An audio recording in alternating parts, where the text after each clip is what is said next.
In this edition of Back in History, we bring to you a documentary on the life and times of Patrice Lumumba, a Congolese politician, independence leader, and first Prime Minister of the then Republic of the Congo, a country in Africa now known and called the Democratic Republic of the Congo. Patrice was loved by many of his people, owing particularly to the role he played towards the securing of independence from colonial forces. He commenced his administration on a smooth note, but in no time, a coup was plotted against him. He was arrested and later killed. His body was buried in a shallow grave, but later dug up and destroyed with acid. In 2022, Belgium formally apologized for its role in the execution of Lumumba. Lumumba's story is that of a young, vibrant African who did his best to secure independence for his country and then rose to power only to be eliminated at his prime. Welcome to this edition of Back in History. Patrice Lumumba was born on 2nd July 1925. He was born in the Katakokombe region of the Kasai province of the then Belgian Congo. He attended mission-run schools in the Congo.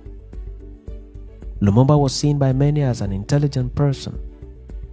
He was a leader in several circles and held strong views on Pan-Africanism and worked assiduously in seeing to an end to colonialism in Africa.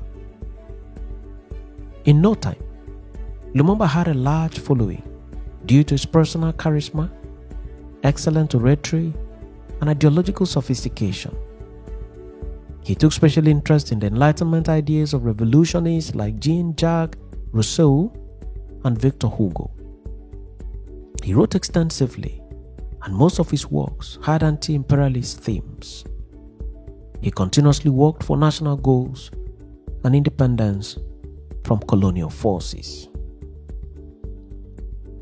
In 1960, Lumumba attended a round-table conference in Brussels with other citizens of his country, and top on the agenda at the said conference was the grant of independence to Congo.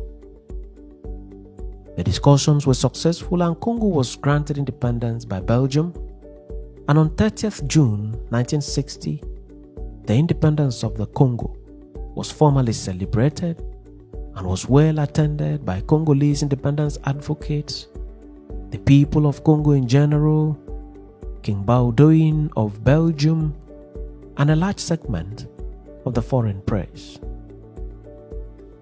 At the ceremony, the king praised the development strides of the colonial power in the Congo. He ended his speech with an admonition to the new leaders of the Congo in the following words, quote, "Do not compromise the future with hasty reforms, and do not replace the structures that Belgium has handed over to you until you are sure you can do better. Do not be afraid to come to us. We will remain by your side and give you every needed advice." End of quote. The king then resumed his seat and was appreciated by the new president of the country, President Joseph Kasavubu. There and then, Lumumba, the prime minister, made an impromptu speech and reminded the audience that the independence of Congo had not come to them magnanimously by Belgium, as they are made to believe. He delivered a speech that Belgium took personal and did not forgive him for the rest of his life. Part of the speech went as follows, unquote, "For this independence of the Congo, although being proclaimed today by agreement with the Belgium, an amicable country with which we are on equal terms, no Congolese worthy of the name will ever be able to forget that it was by fighting that it has been won. A day-to-day fight, an ardent and idealistic fight, a fight in which we were spared neither privation nor suffering, and for which we gave our strength and our blood. We are proud of this struggle of tears, of fire, and of blood to the depths of our being.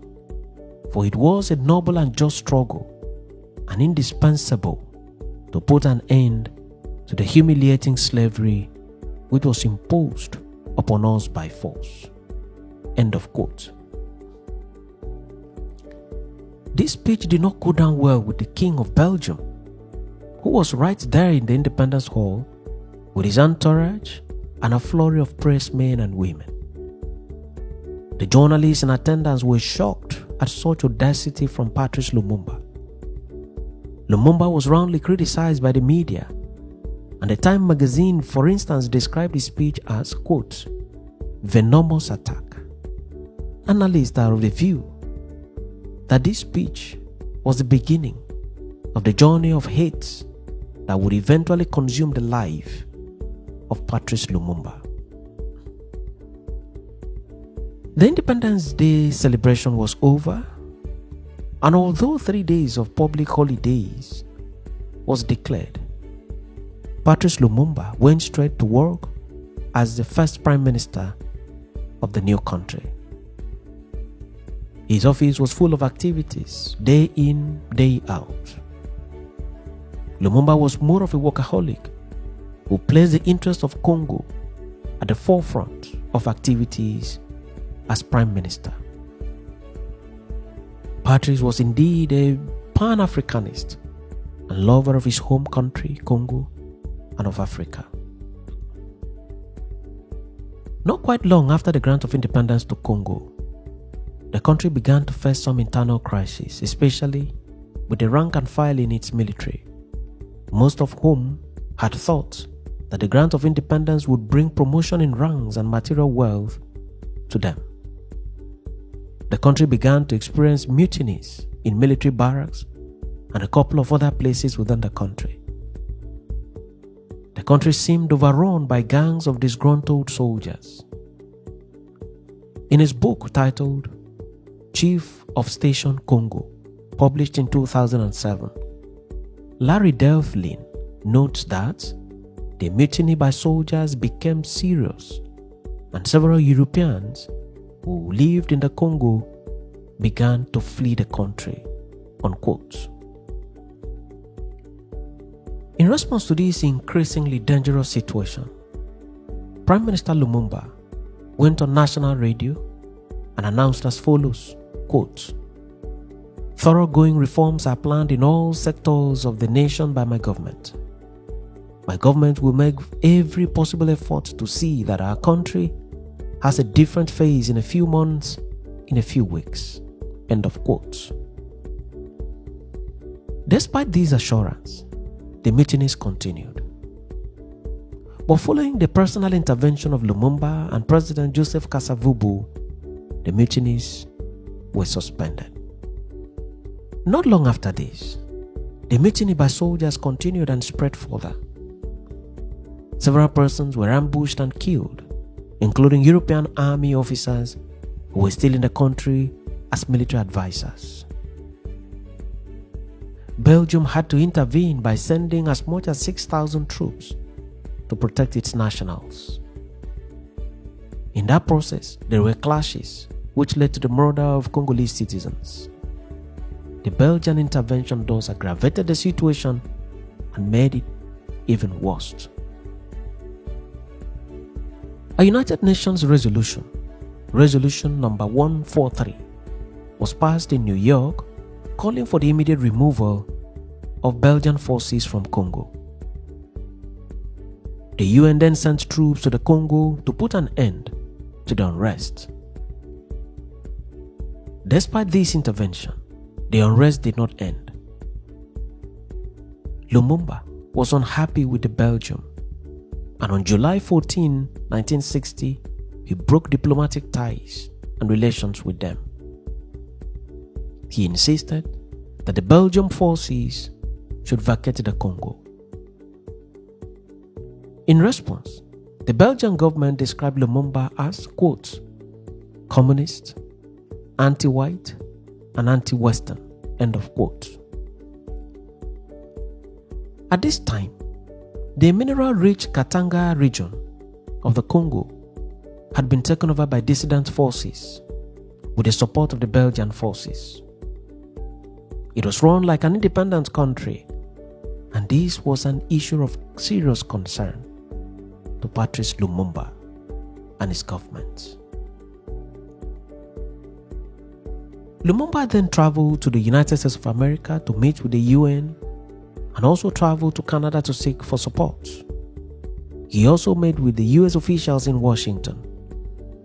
He solicited for support, financial and technical, to enable him fight and free Katanga from Belgian forces and from dissident Congolese soldiers.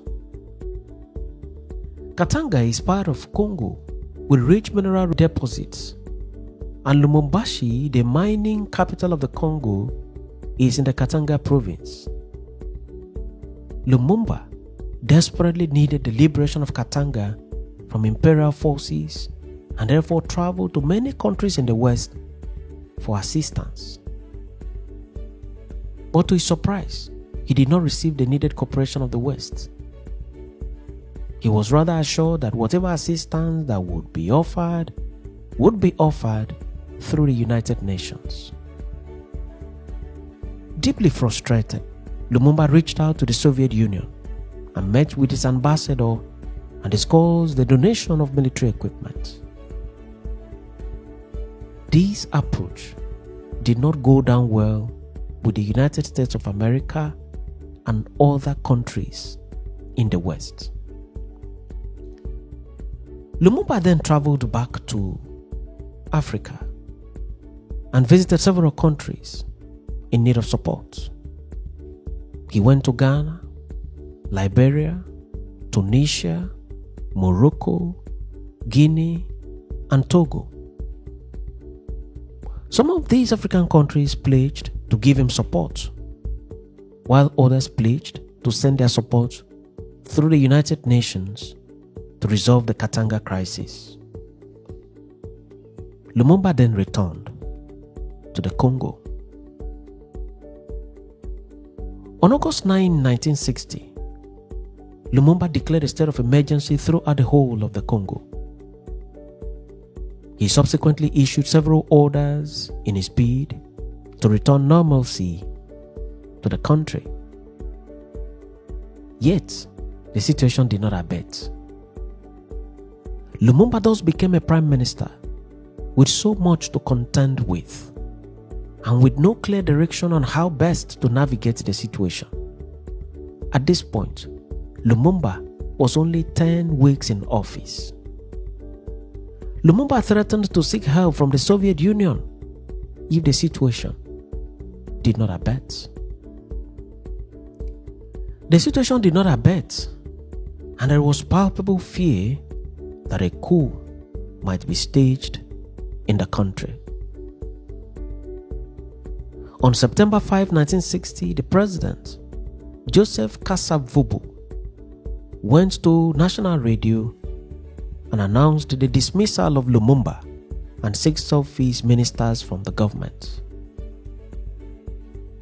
Upon hearing the broadcast, Lumumba also went to radio and denounced the dismissal and described it as illegitimate and unacceptable.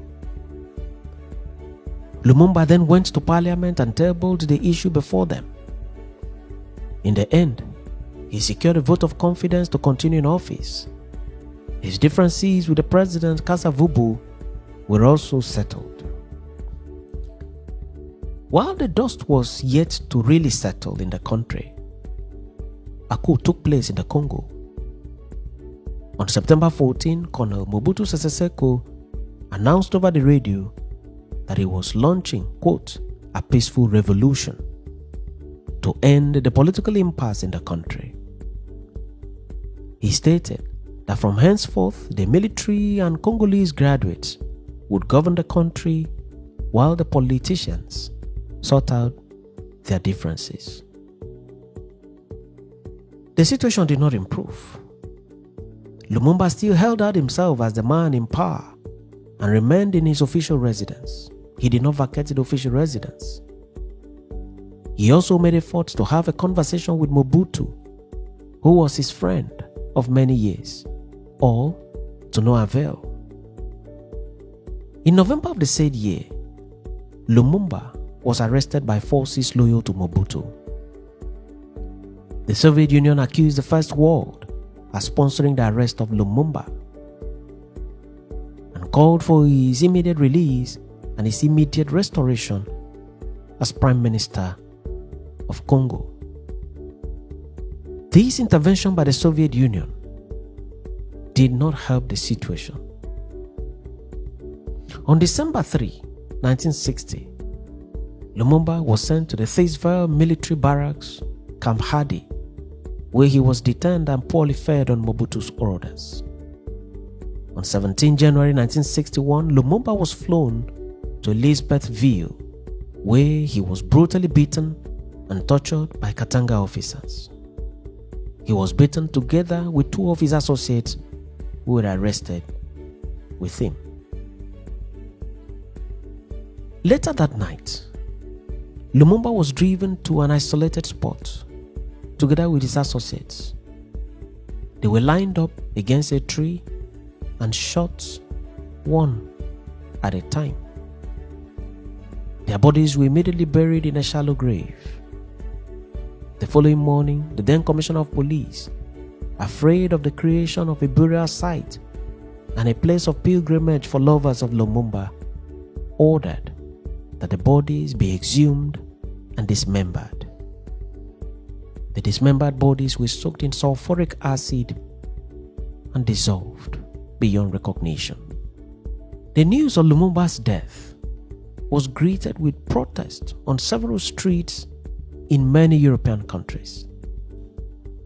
The assassination was seriously condemned. Many persons suspected Belgium as being complicit in the death of Lumumba. Others accused the US. It has been reported, for instance, that the execution and exhumation of Lumumba's body was supervised by the Belgian Commissioner for Police, Gerard Soet. In an interview with Gerard Soet, granted in 1999 on a Belgian television, Gerard displayed two teeth that he claimed he had served from Lumumba's body. This was a shocker to the world. In 2016, Belgian forces recovered one of the teeth from Gerard's daughter. At that time, her father Gerard, who had preserved the tooth for decades, had passed on. In June 2020, Lumumba's daughter, Julian Lumumba, wrote a letter to Philippe, King of the Belgians, and appealed for, quote, the return of the relics of Patrice Lumumba to the ground of his ancestors, end of quote. She described her father in the said letter as, quote, a hero without a grave. She queried, quote, why after his terrible murder, her father remains condemned to remain a wandering soul without a grave to shelter his eternal rest, end of quote. On 10th September of the said year, 2020, a Belgian judge ruled that Lumumba's remains, which then consisted of his tooth, must be returned to his family. In May 2021, the Congolese president, Felix Tshisekedi, announced that plans have been concluded with Belgium for the repatriation of the last remains of Lumumba. In June 2022, the remains of Patrice Lumumba was officially handed over to his children during a ceremony at Egmont Palace in Brussels, Belgium, by the country's federal prosecutor. The Prime Minister of Belgium, De Croo, apologized on behalf of the Belgian government for the government's role in the assassination of Patrice Lumumba. He stated thus, unquote, for my part, I would like to apologize here, in the presence of his family, for the way in which the Belgian government influenced the decision to end the life of the country's first prime minister." End of quote. Lumumba's only remaining tooth was then put in a full-sized casket draped in the Congolese national flag for African diaspora of Belgium to pay their last respects. Lumumba's body was then flown back to his country of birth, the Congo, where his remains were interred in Kinshasa on Thursday, 23rd June 2022. Despite his short reign as Prime Minister for only 10 weeks, Patrice Lumumba was seen as an iconic figure, a true patriot, a nationalist, and a passionate lover of his people. He was uncompromising and was loved by many across the globe.